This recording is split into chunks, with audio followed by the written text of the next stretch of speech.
ታኅሳስ 6 ቀን የቅድስት አርሴማ በዓል የሚከበርበት ዋናው ምክንያት ምንድነው? ቤተክርስቲያን በስሟ የታነጸበትና የአጽማቸው ፍልሰት የተደረገበት ቀን ስለሆነ፣ የተወለደችበት ቀን ስለሆነ፣ ወደ አርማንያ የተሰደደችበት ቀን ስለሆነ፣ ንጉስ ድርጣድስ ወደ ክርስትና የተለወጠበት ቀን ስለሆነ። ቤተክርስቲያን በስሟ የታነጸበትና የአጽማቸው ፍልሰት የተደረገበት ቀን ስለሆነ። ታኅሳስ 6 ቀን ቅድስት አርሴማና ባልደረቦቿ የሰማዕታት አጽም ፍልሰት ተደርጎ በስሟ ያማረ ቤተክርስቲያን ታንጾ ክብሮ የተገለጠበት ቀን ነው። ስለ ቅድስት አርሴማ ሁሉም ክርስቲያን ሊመልሳቸው የሚገባ 10 ጥያቄዎች። ሁላችሁም ቅድስት አርሴማ እያላችሁ በኮሜንት ስሟን ጻፉ። ፎሎ በማድረግ እንጀምር። ቅድስት አርሴማ ሰማዕትነት የተቀበለችው በየትኛው ንጉስ ዘመን ነው? ቆስጠንጢኖስ፣ ዲዮቅልጥያኖስ፣ ድርጣድስ፣ ቴዎዶሲዮስ? ዲዮቅልጥያኖስ። ጨካኙ ንጉስ ዲዮቅልጥያኖስ ክርስቲያኖችን በጭካኔ ያሳድድ በነበረበት ዘመን ነው ቅድስት አርሴማ ከጓደኞቿ ደናግል ጋር ሰማዕትነት የተቀበለችው። ቅድስት አርሴማ በድንግልና ለመኖር ስትወስን ከጓደኞቿ ደናግል ጋር የሸሸችው ወደ የትኛው ሀገር ነው? ሮም፣ ግሪክ፣ አርማንያ፣ ኢየሩሳሌም? አርማንያ። ከንጉስ ዲዮቅልጥያኖስ ግፍ ለማምለጥ ከደናግሉ ጋር በመሆን ወደ ንጉስ ድርጣድስ ግዛት ወደ ሆነችው አርማንያ ተሰደዋል። ቅድስት አርሴማ ከመሰቃየቷ በፊት ደናግሉን ስታጽናና የነበረችው የትኛው ንጉስ ፊት ለፊት ነው? ድርጣድስ፣ ዲዮቅልጥያኖስ፣ ቆስጠንጢኖስ፣ ቴዎዶሲዮስ? ድርጣድስ። ንጉስ ድርጣድስ እሷን ለማስጨነቅ ሲል ደናግሉን ፊት ለፊቷ አንድ በአንድ አንገታቸውን ቀላቸው። እርሷም አይዟችሁ እያለች ታጽናናቸው ነበር። ንጉስ ድርጣድስ ቅድስት አርሴማን ለማግባት ሲሞክር ቅድስት አርሴማ ምን አደረገችው? በምልጃዋ አሳመነችው፣ ከቤተ መንግስት ሸሸች፣ እጁን ጠምዝዛ በአደባባይ ጣለችው፣ ጸሎት አድርጋ ከህመሙ ዳነ። እጁን ጠምዝዛ በአደባባይ ጣለችው።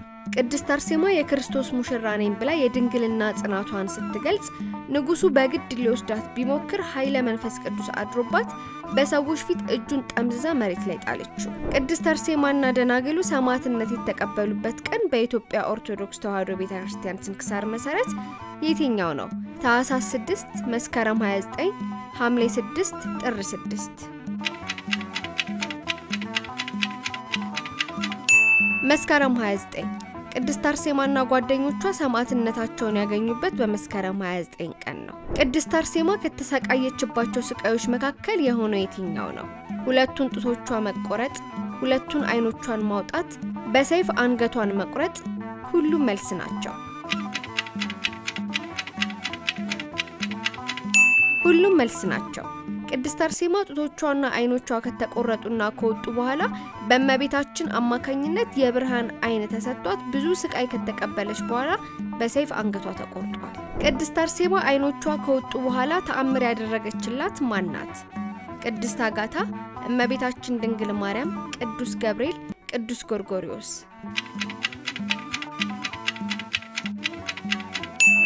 እመቤታችን ድንግል ማርያም።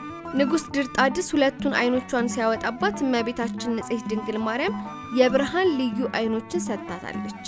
ቅድስት አርሴማን ጨምሮ ሰማዕትነትን የተቀበሉ ደናግላን ብዛት ስንት ነበሩ? 75፣ 39፣ 27፣ 119? 27።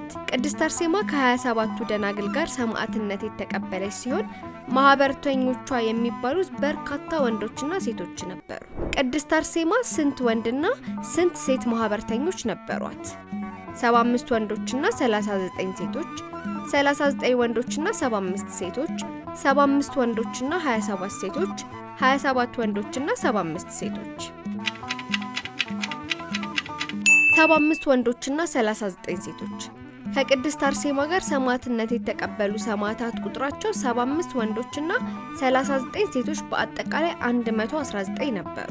ንጉስ ድርጣድስ ቅድስት አርሴማን ካሰቃየ በኋላ ምን ደረሰበት? ወዲያውኑ ሞተ? ከባድ ህመምና መታወክ ደረሰበት? ወዲያው ወደ ክርስትና ተለወጠ? ከስልጣኑ ወረደ? ከባድ ህመምና መታወክ ደረሰበት። ቅድስት አርሴማ ሰማዕትነት ከተቀበለች በኋላ ንጉስ ድርጣድስ ፈጽሞ ታመመ፣ በጣም ታወከ። ንጉስ ድርጣድስ ከደረሰበት ሕመም የዳነበትና የቅዱሳኑን አጽም ያፈለሰበት ቅዱስ ማን ነው? ቅዱስ ጎርጎርዮስ፣ ቅዱስ ጴጥሮስ፣ ቅዱስ ያሬድ፣ ቅዱስ ቴዎድሮስ? ቅዱስ ጎርጎርዮስ። ንጉስ ድርጣድስ ታሞ ወደ እሪያነት በተለወጠ ጊዜ ቅዱስ ጎርጎርዮስን ከእስር ፈቶት በጸሎቱ ከደዌ ዳነ። የቅድስት አርሴማና የደናግሉን ፍልሰታ አጽም ያደረገውም ይህ ቅዱስ ነበር። በትውፊት መሰረት ቅዱስ ጎርጎርዮስ ለቅድስት አርሴማ ምኗ ነበረ? አጎቷ፣ ታላቅ ወንድሟ፣ መንፈሳዊ አባቷ፣ አገልጋዩዋ። ታላቅ ወንድሟ። አበው በትውፊት እንደነገሩን ከሆነ ቅዱስ ጎርጎርዮስ የታላቋ ሰማዕት ቅድስት አርሴማ ታላቅ ወንድም ነበር። የቅድስት አርሴማ እናትና አባት ስማቸው ማን ይባላል? ቅዱስ ያሬድና ቅድስት ሐና፣ ቅዱስ ዮሐንስና ቅድስት ማርያም፣ ቅዱስ ሚካኤልና ቅድስት ሰሎሜ፣ ቅዱስ ቴዎድሮስና ቅድስት አትናሲያ። ቅዱስ ቴዎድሮስና ቅድስት አትናሲያ። የቅድስት አርሴማ ወላጆች እግዚአብሔርን የሚያገለግሉ ካህናት የሆኑ ቅዱስ ቴዎድሮስና ቅድስት አትናሲያ ናቸው። ቅድስት አርሴማ በመንፈሳዊ ሕይወቷ ምን አይነት ጠባይ ያሳይታለች? ፈሪሃ እግዚአብሔር የሌላት፣ ለዓለማዊ ደስታ የተገዛች፣ ፍጹም ጥባት ያላት የክርስቶስ ሙሽራ፣ የቤተሰብ ፍላጎትን ብቻ የምታስቀድም፣ ፍጹም ጥባት ያላት የክርስቶስ ሙሽራ።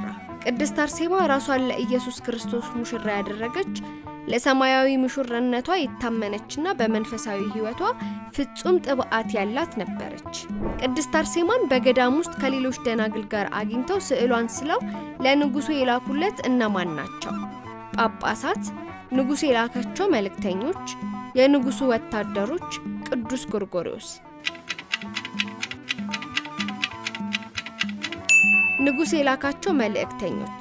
ንጉስ ዲዮቅልጥያኖስ መልከ መልካም ሴት ሊያገባ ወዶ መልእክተኞቹን ሲልክ እነርሱም ቅድስት አርሴማን በሮማ ካለ ገዳም ውስጥ ከሌሎች ደናግል ጋር አግኝተዋት ስዕሏን ስለው ለንጉሱ ላኩ። ቅድስት አርሴማ ከመሸሿ በፊት የገዳሙ እመምኔት የነበረችው ማናት? ቅድስት ሳራ፣ ቅድስት አትናሲያ፣ ቅድስት አጋታ፣ ቅድስት ማሪና። ቅድስት አጋታ። ቅድስት አርሴማ ከጓደኞቿ ደናግል ጋር ከመሸሻቸው በፊት የገዳሙ እመምኔት ቅድስት አጋታ ነበረች። ንጉስ ድርጣድስ እመምኔቷን ወደ ቅድስት አርሴማ የላካት ለምንድን ነው? እንድትባርካት፣ እንድታጸናት፣ እንድትሸኛት፣ እንድታባብላት። እንድታባብላት። ንጉሱ በኃይል ሊያታልላት አልቻለምና እመምኔቷን ልኮ እንድታባብላት ሞክሯል። እመምኔቷ ግን ይበልጡኑ አጽናንታታለች። ቅድስት አርሴማ በወንጌል ቃል ምን ተብላ ተመስላለች? የሕይወት እንጀራ፣ በተራራ ላይ ያለች ከተማ፣ የዓለም ብርሃን፣ የዘላለም ውሃ። በተራራ ላይ ያለች ከተማ። በተራራ ላይ ያለች ከተማ ልትሰወር አይቻላትምና እንዳለ የማቴዎስ ወንጌል ምዕራፍ 5 ቁጥር 14። የሰማዕቷ የቅድስት አርሴማ ሕይወትም በዚህ ተመስሏል። ቅድስት አርሴማና ባልደረቦቿ ከመከራ በኋላ የድል አክሊል የተቀበሉት በየትኛው መንገድ ነው? በስደት፣ በእሳት፣ በሰይፍ አንገት በመሰየፍ፣ በረሃብ። በሰይፍ አንገት በመሰየፍ። ቅድስት አርሴማና ከእርሷ የቀሩት ደናግል ብዙ ስቃይ ከተቀበሉ በኋላ በመጨረሻ አንገታቸውን በሰይፍ ተሰይፈው የሰማዕትነትን አክሊል ተቀብለዋል። ዝግጅታችንን ከወደዳችሁት ላይክ፣ ሼር እና ሰብስክራይብ ማድረግ እንዳይረሳ። መልካም በዓል ይሁንላችሁ።